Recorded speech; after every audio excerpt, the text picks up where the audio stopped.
Last week, the Department of Homeland Security gave Venezuelans here before July 31st 18 months in a delay of having deportation hearings and work permits as part of that for temporary protected status, saying that Venezuela is too unsafe to go to for these migrants seeking asylum. But it's only good for those who are in the country before July 31st, not for those who come afterwards. And we're seeing that there are some Venezuelans trying to get into the United States. But when they get here, where are they going? They're not just staying in those border states. Those border states can't handle it. So they're sending them to sanctuary cities like Chicago. And over the weekend, apparently, a record number of migrant bus loads hitting the Windy City. And to talk about that, joining us now is William Kelly, and a reporter out of Chicago, keeping tabs on what's going on up there. William, of course, you had Mayorkas talk about how you can't go back to Venezuela because it's too dangerous. But these migrants heading to Chicago, where there's an increased number of robberies and regular stories of shootings and so on.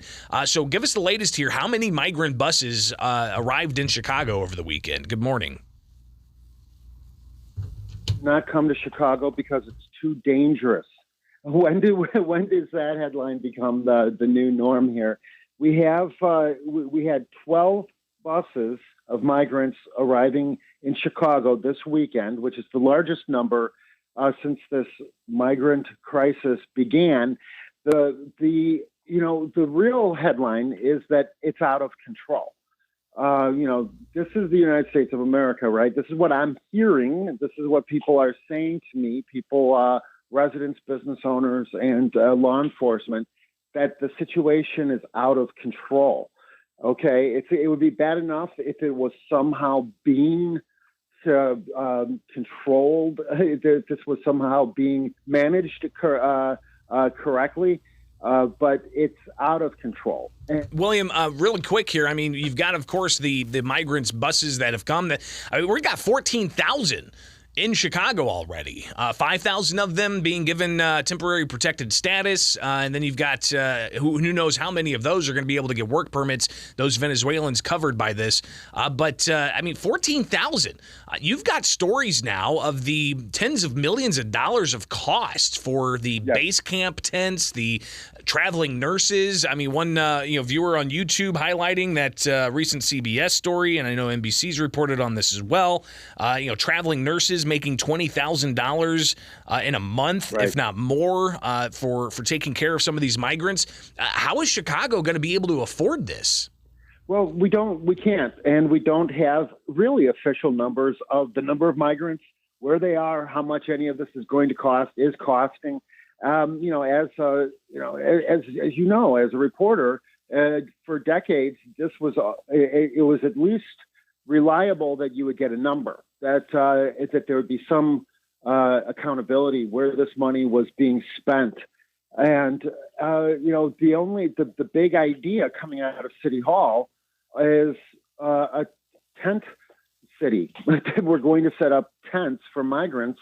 Obviously, anyone who's spent a single winter in Chicago knows that winter is coming, and it's typically not the time of year to be sleeping in a tent, and these are people who are coming from a part of the world that are probably not used to winter. Period.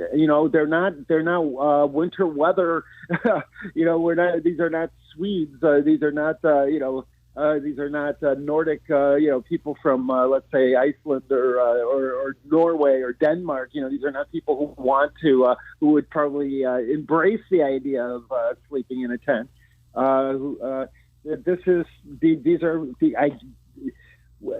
From what I'm hearing from people who are already living in buildings or that are across the street from various migrant shelters around the city, they don't believe that the migrants are going to trade in Michigan Avenue penthouse accommodations for tents. Greg, it's pretty remarkable. Of course, we'll be tracking just how much this all costs, but government is world renowned for being bean counters. Where they get tripped up is where they don't account for all of those beans, or they try to cover that up. So we'll see how much all that cost accumulates. We're talking with William Kelly out of Chicago. Of course, Mayorkas said that Venezuela, it's unsafe for them to return.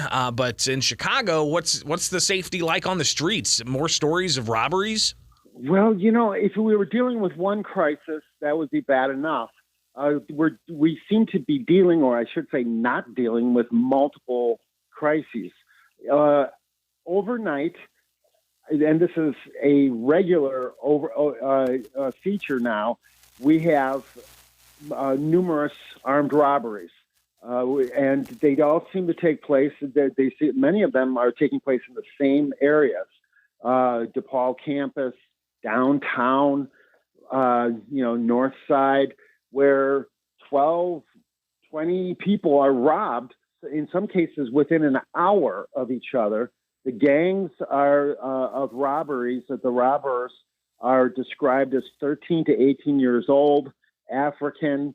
A combination of both male and female, where they swarm an individual walking alone or in a couple, and rob them of their possessions, their valuables, their book bags, their phones, their jewelry, and here's the real what I'm hearing from the victims, from the parents sending their children to DePaul University in particular, is where is the city on this? They're not even hearing anything from the city.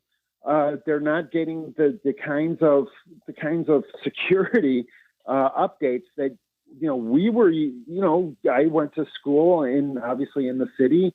If there was a robbery, if there was some type of violence, we would be informed of it, and I don't know if maybe times have just changed so much that the concerns of students or the parents of students are no longer a big financial interest, have no real interest or concern for the administration of a university or of a city or city departments, but it's the lack of obvious city services or strategies to put an end to this. If you have the same group of people, the same descriptions, bare minimum, of the same group style of people robbing, people in the same patterns, in the same areas, that requires some kind of action. Maybe the reason they can't handle these city services, the safety in particular, is because of the migrant crisis. But they're not really handling the migrant crisis either, are they? So it appears as though none of the crises that are facing the people of Chicago are being handled at all, Greg. William, and just briefly, if you can, how much more are city council members set to make with pay raises going into effect? Well, the pay raises are going in, are moving forward. There is no paperwork that suggests otherwise. No one appears to be turning this down. This is at a time where the projected budget deficit for next year is $500 million shortfall. And here we have a 2.24% pay increase scheduled for the mayor, the city clerk, the city treasurer, the city council members. In the case of Mayor Johnson, his pay would go up, $5,000 to $5,000. That would bring his annual salary up to $2,021,000 a year. That in and of itself is not the problem, Greg. The problem is that there seems to be such a huge disconnect between the spending, the out of control spending, the projected deficit, the The fact that we don't have any handle on how we're going to pay for this migrant crisis, and yet the mayor and the city council, who by all accounts are failing miserably to handle any of these issues, are moving forward with pay increases for themselves. Any family, any business would know that this is the time to be tightening the budget, tightening the belt loop. The financial news out of Chicago is the next obvious shoe to drop. Restaurants are closing every day. Buildings are failing. The commercial real estate, the capacity is not anywhere close to what it should be. It's half by what what I'm hearing, and that is really a financial and economic storm that is brewing in the city of Chicago currently as well, Greg. Well, and it's something I think you and I are going to have to talk more about in the future, no question. Yeah, William absolutely. Kelly, a reporter out of Chicago, greatly appreciate you taking the time with us today.